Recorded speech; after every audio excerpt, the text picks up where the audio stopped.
नमस्कार दोस्तों, ये हमारी कहानी इस शादी को क्या नाम दूँ का 26वां भाग है। पहले के 25 भाग आपने नहीं सुने तो हमारे चैनल के पेज पर जाकर सुन सकते हैं। विजय नाराजगी के साथ बोलता है, मुझे भी नेक चाहिए। विजय की ये बात सुनकर सब हंसने लगते हैं। विजय सबको हंसते हुए देखकर गुस्से में बोलता है, इसमें हंसने की क्या बात है? ये सारा नाश्ता आपकी बहू ने नहीं बल्कि मैंने बनाया है। शान जो पानी पी रहा था, विजय की ये बात सुनकर उसके मुंह से पानी पूरा का पूरा निकलकर बाहर आ जाता है। अब आगे विजय जब ये बोलता है कि पूरा ब्रेकफास्ट उसने बनाया है तो सब ये सुनकर हैरान हो जाते हैं। शान हैरानी से बोलता है, भैया मुझे तो विश्वास नहीं हो रहा है आपकी बातों पर। मुझे लगता है कहीं मैं सपना तो नहीं देख रहा हूँ ना। आखिर आप ब्रेकफास्ट कैसे बना सकते हैं? मैं जरूर सपना देख रहा हूँ। विजय उसकी बात सुनकर घूरकर उसकी तरफ देखता है और फिर उसके पास आकर उसके हाथों पर जोर से पिच करता है, जिससे शान की चीख निकल पड़ती है। वह अपने हाथों को सहलाने लगता है। विजय उसे आंखें दिखाकर बोलता है, अगर तू अब तक नींद में था तो जाग जा, क्योंकि ये सपना नहीं हकीकत है। सूर्यका विजय की बात सुनकर मुस्कुराते हुए अमृता से बोलती है, भाभी शादी के बाद तो हमारा विजय सच में बदल गया है, वरना पहले तो हमारे साथ ब्रेकफास्ट भी नहीं करता था और आज इसने हम सबके लिए ब्रेकफास्ट बनाया। ये तो कमाल हो गया। फिर रचना की तरफ देखकर बोलती है, बेटा आखिर आपने ऐसा क्या जादू कर दिया हमारे विजय पर जो ये इतना बदल गए हैं? रचना सूर्यका की बात सुनकर विजय की तरफ देखकर मुस्कुरा देती है। अमृता रचना के कंधे पर हाथ रखकर सूर्यका से बोलती है, ये मेरी बहू के प्यार का जादू है। उसने अपने प्यार से हमारे जिद्दी बेटे को बदल दिया है। विजय अपनी माँ और अपनी चाची के मुंह से अपनी बुराई सुनकर नाराजगी के साथ बोलता है, आप दोनों कब से मुझे ही बुरा बोले जा रहे हो और अपनी बहू की तारीफ कर रहे हो? विनय प्रताप बोला, क्योंकि हमारी बहू तारीफ के काबिल है, इसीलिए हम उनकी तारीफ कर रहे हैं। विजय ये सुनकर मुंह बना लेता है। रचना फिर सबको ब्रेकफास्ट और खीर निकाल कर देती है। आलोक खीर खाकर बोलते हैं, बहुत ही टेस्टी खीर बनाया है बेटा आपने। सच में ऐसा खीर तो हमने कभी नहीं खाया था। विजय बोला, चाचू मैंने भी तो ब्रेकफास्ट बनाया है, वो भी तो खाकर बताओ कि कैसा बना है, और फिर मुझे भी नेक चाहिए। आलोक उसकी बात सुनकर हंसते हुए उसके हाथ का बनाया हुआ ब्रेकफास्ट खाकर बोलते हैं, बहुत अच्छा ब्रेकफास्ट बनाया तूने। हाँ पर नमक मिर्च में थोड़ा ऊपर नीचे हो गया, पर चलेगा। और ये ले तेरा नेग। इतना बोलकर वो पैसे निकालकर विजय के हाथों में पकड़ा देते हैं। विजय मुस्कुराकर पैसे लेकर रचना को दिखाता है। विजय की ऐसी बच्चों वाली हरकतें देखकर रचना हंसने लगती है। रचना फिर सबको खीर देने के बाद नैना के पास आती है। नैना बड़े ही नाराजगी के साथ बोलती है, कोई ज़रूरत नहीं है मुझे देने की, मुझे ये सब नहीं पसंद है। रचना प्यार से बोलती है, आप एक बार खीर खाकर तो देखिए। नैना बोली, मैंने कहा ना मुझे नहीं चाहिए। तभी शान रचना के हाथ से खीर की कटोरी लेकर उससे मुस्कुराकर बोलता है, भाभी रहने दो, ये ना सिर्फ मिर्ची खाती है, इसीलिए मिर्ची जैसी जुबान हो गई इसकी। पर आप चिंता मत करो, इसकी खीर भी मैं ही खा लूँगा, क्योंकि खीर बहुत ही ज़्यादा टेस्टी बना है। रचना उसकी बात सुनकर मुस्कुरा देती है। नैना गुस्से में शान को देखने लगती है और फिर वहाँ से चली जाती है। रचना ये देखकर नैना को पीछे से आवाज़ लगाती है, नैना कम से कम अपना ब्रेकफास्ट पूरा कर लीजिए। पर नैना नहीं रुकती और वहाँ से चली जाती है। विजय फिर रचना के कंधे पर हाथ रखकर बोलता है, जाने दो उसे, तुम उसके बारे में मत सोचो, बैठो और ब्रेकफास्ट करो। इतना बोलकर वो उसे बैठा देता है और खुद भी उसके बगल वाले चेयर पर बैठकर उसे अपने हाथ से ब्रेकफास्ट खिलाने लगता है। सभी सदस्य उन दोनों के बीच प्यार देकर मुस्कुरा रहे थे। महेंद्र प्रताप विजय से बोलते हैं, कल शाम को मैं पार्टी रखूँगा।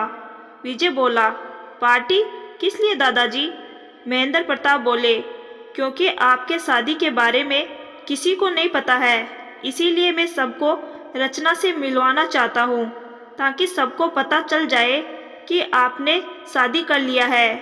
विजय बोला, ठीक है दादाजी, जैसा आप चाहे। महेंद्र प्रताप अपना सर हिला देते हैं। थोड़ी देर के बाद सभी ब्रेकफास्ट कर लेते हैं। विजय, आलोक और विनय प्रताप ऑफिस के लिए चले जाते हैं। महेंद्र प्रताप भी चले जाते हैं। सावित्री, सुरेखा और अमृता हॉल में बैठकर बातें करने लगती है और पार्टी में गेस्ट की लिस्ट बनाने लगती है। रचना भी अपने कमरे में आ जाती है। कुछ देर के बाद शान उसके कमरे के अंदर आता है। रचना उसे देखकर मुस्कुराकर बोलती है, शान भैया आइए ना, बैठिए। शान बोला, भाभी मैं बैठने नहीं आया हूँ, मैं आपको ये बताने आया हूँ कि आप तैयार हो जाइए।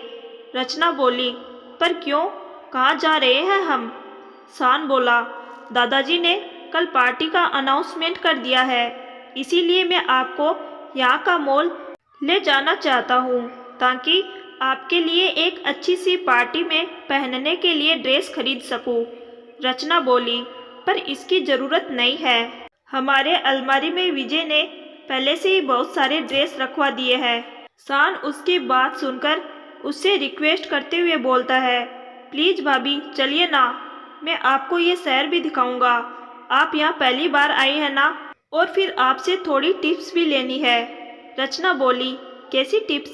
शान बोला, मैं कब तक सिंगल रहूं, मुझे भी तो गर्लफ्रेंड चाहिए ना, बिल्कुल आपकी तरह। इसीलिए लड़कियों का दिल कैसे जीते, ये टिप्स मुझे आपसे लेनी है। रचना उसकी बात सुनकर हंसने लगती है और फिर मुस्कुराकर बोलती है, ठीक है, आप बाहर वेट कीजिए, मैं तैयार होकर आती हूँ। शान मुस्कुराकर कमरे के बाहर चला जाता है। रचना भी कमरे का दरवाज़ा बंद करके तैयार होने लगती है।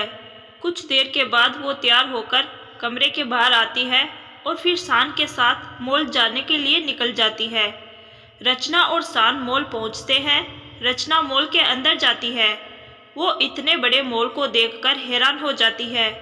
उसने पहली बार इतना बड़ा मॉल देखा था। शान मुस्कुराकर बोलता है, भाभी क्या हुआ, रुक क्यों गया आप? रचना मॉल के चारों तरफ अपने नज़रें दौड़ाते हुए बोलती है, शान जी, ये मॉल तो बहुत ही बड़ा है, मैंने ऐसा मॉल जिंदगी में पहली बार देखा है।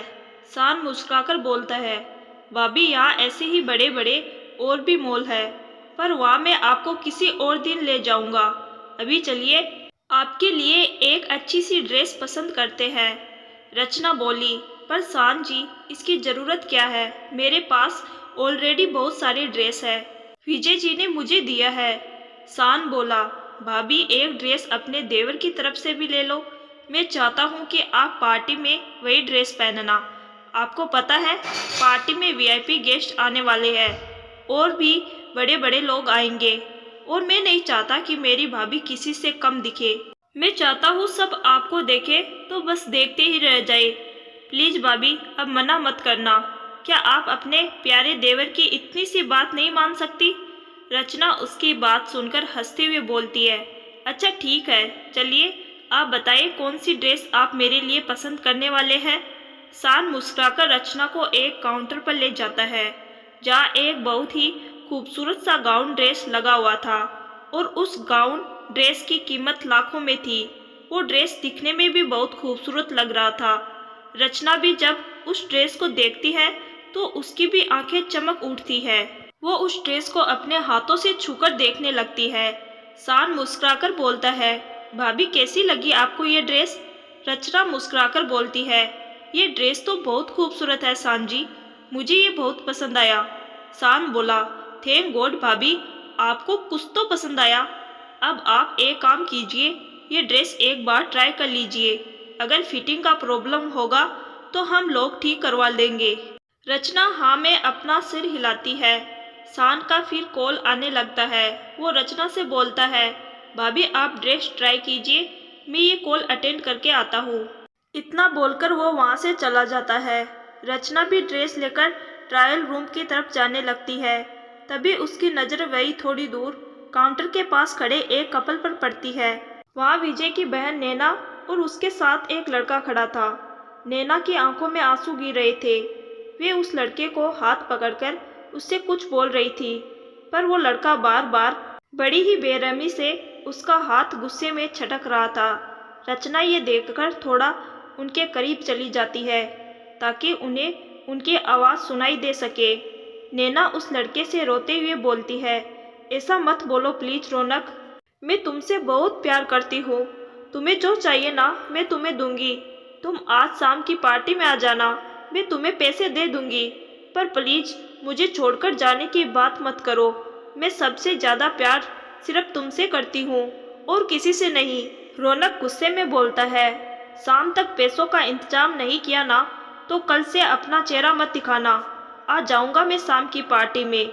इतना बोलकर वो गुस्से में वहाँ से चला जाता है। उसके जाने के बाद रचना नैना के कंधे पर पीछे से अपना हाथ रखती है। नैना अपने आंसू साफ करके रचना की तरफ देखती है। रचना को देखते ही उसकी आंखों में गुस्सा उतर आता है।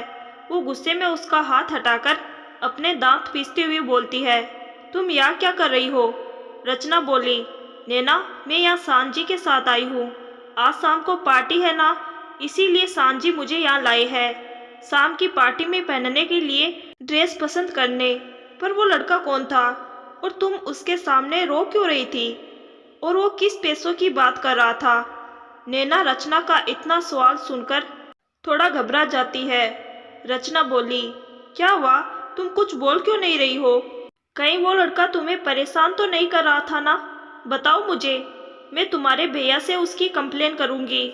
नैना रचना की बात सुनकर गुस्से में बोलती है, अपनी जुबान बंद रखो और कुछ भी भैया से बोलने की ज़रूरत नहीं है।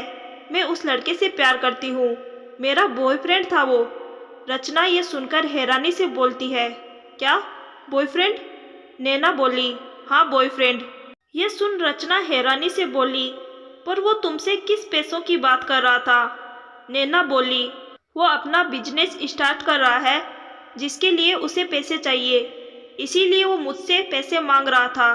पर मेरे पास पैसे नहीं है, उसे 10 लाख रुपयों की ज़रूरत है, इसीलिए वो मुझसे मांग रहा था। मैंने उससे कहा कि मेरे पास पैसे नहीं है, इसीलिए वो मुझ पर गुस्सा कर रहा था। रचना बोली, ये तो गलत बात है। जब तुमने साफ साफ कह दिया कि तुम उसे पैसे नहीं दे सकती तो तुम पर गुस्सा करना तो बहुत ही गलत है। वो कहीं और से पैसे का इंतजाम कर लेता।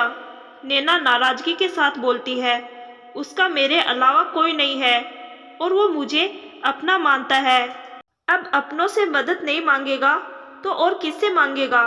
पर मैं तुम्हें ये सब क्यों बता रही हूँ? तुम मेरी बात कभी नहीं समझने वाली। रचना बोली, ऐसी कोई बात नहीं है नैना, तुम जितना मुझे बुरा समझती हो ना, मैं बुरी नहीं हूँ। तुम बताओ मैं क्या कर सकती हूँ? नैना बोली, अगर तुम चाहती हो कि मैं तुम्हें पसंद करूँ, तुम्हें अपनी भाभी का दर्जा दूँ, तो प्लीज़ मुझे कैसे भी करके मुझे 10 लाख लाकर दे दो। अब तुम पैसे भैया से मांगो या जिससे मांगो, ये तुम्हारी प्रॉब्लम है। पर प्लीज़ आज शाम तक तुम मुझे 10 लाख रुपए दे दो। और हाँ, इस बारे में किसी को पता नहीं चलना चाहिए कि पैसे मैंने मंगवाए हैं। रचना नैना की ये बात सुनकर हैरान हो जाती है और सोच में पड़ जाती है। रचना पैसों का इंतजाम कैसे करती है, ये जानने के लिए अगले पार्ट का इंतजार कीजिए। आज का पार्ट कैसा लगा कमेंट करके बताइएगा। और अगर आपको कहानी पसंद आ रही है तो कहानी को शेयर और कहानी को लाइक ज़रूर करें। धन्यवाद।